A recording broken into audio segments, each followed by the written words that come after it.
केबे एमिति एक निवेश विकल्प खोजा जाइछि जहा गोटिए जागारे थाई सबु किछि मैनेज करिदेब। तेबे आजिर आलोचनारे आमे ठीक सेही भଳି एक फंड माने मल्टी असेट एलोकेशन फंडर गोटी गोटी कथा जानिबा आउ देखिबा एटा केमिति काम करे। कल्पना करंतु त गोटिए जागारे इन्वेस्ट करिवे आउ फायदा मिलिबो अनेक। शुणिबाकू भला लागुछि ना? आउ से जो अलग अलग जिनिसरे पैसा लगेबार टेंशन सेथुरु भी मुक्ति। हेले एटा कोन सतरे संभव? आसंतु एही प्रश्न भितरकू टिके पसिबा। हाँ, एहार समाधान अछि आउ ता ना हेला मल्टी एसेट एलोकेशन फंड। एहाकू आमे सतरे गोटे ऑल इन वन पैकेज बोली कहि पारिबा। माने गोटिए फंड भितरे ही अलगा अलगा प्रकारर निवेश करिबार सबु सुविधा मिल जाए। अच्छा, ताहले एई ऑल इन वन पैकेज भितरे अछि कोन? एहार फॉर्मूला बहुत सिंपल किंतु बहुत पावरफुल। एथिरे मुख्यतः तीनटा जिनिसर मिश्रण थाए। ग्रोथ पाई इक्विटी, स्टेबिलिटी बा स्थिरता पाई डेट, आउ सुरक्षा पाई सोना भଳି कमोडिटी। चलंतु गोटे उदाहरण देखिबा।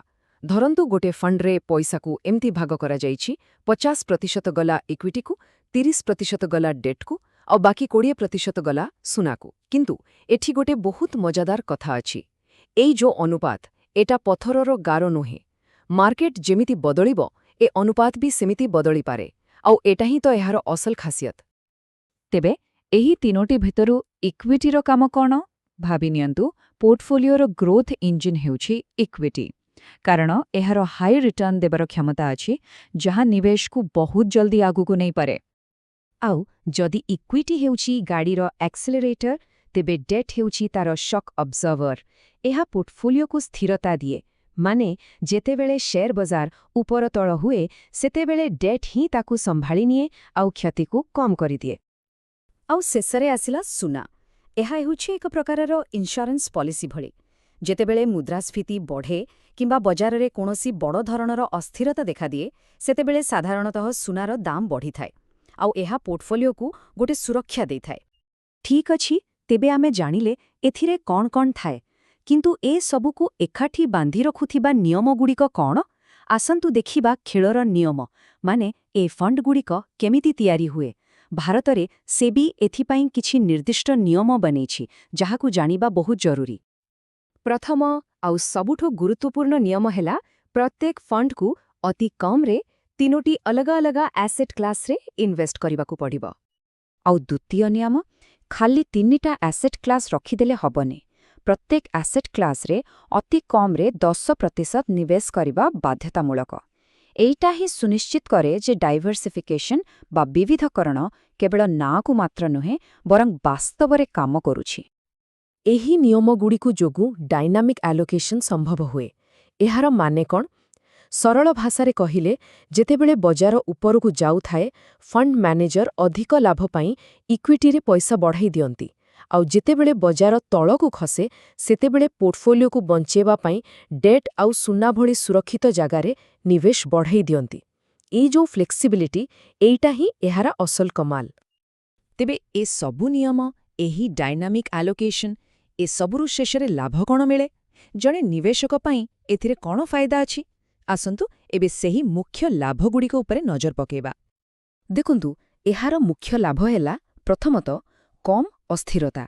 कारण रिस्क 3टा अलगा अलगा जगारे बांटी होई जाए। द्वितीयरे सुना थिबारु मुद्रास्फीति विरुद्धरे एक प्रकारर सुरक्षा मिले। तृतीयरे एथिरे फ्लेक्सिबिलिटी अछि।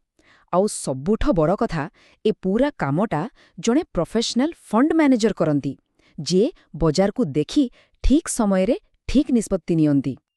हेले जे कोनोसी निवेश कथा आसिले 2टा प्रश्न मनको आसिबा स्वाभाविक। प्रथम, एथिरे रिस्क केते?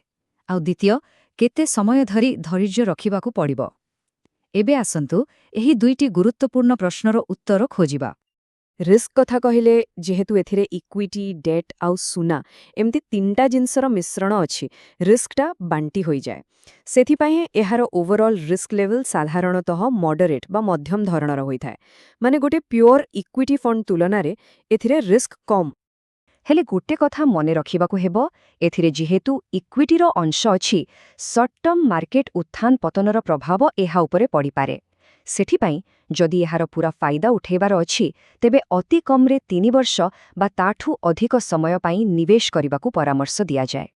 ଶେଷରେ ଏହି ଗୋଟିଏ ଲାଇନ୍ ହିଁ ଏହାର ପୂରା କାହାଣୀକୁ କହିଦେଉଛି। ଲକ୍ଷ୍ୟ ରିସ୍କକୁ ଏଡ଼ାଇବା ନୁହେଁ, ବରଂ ଏହାକୁ ବିଭିନ୍ନ ସମ୍ପତ୍ତିରେ ବାଣ୍ଟି ପରିଚାଳନା କରିବା। ଏହାର ମୂଳ ମନ୍ତ୍ର ରିସ୍କକୁ ଜିରୋ କରିବା ନୁହେଁ, ବରଂ ଏହାକୁ ବୁଦ୍ଧିମତାର ସହ ମ୍ୟାନେଜ୍ କରିବା। ରିସ୍କକୁ ଅଲଗା ଅଲଗା ବାସ୍କେଟରେ ବାଣ୍ଟିଦେବା ହିଁ ଏହାର ପ୍ରକୃତ ଉଦ୍ଦେଶ୍ୟ।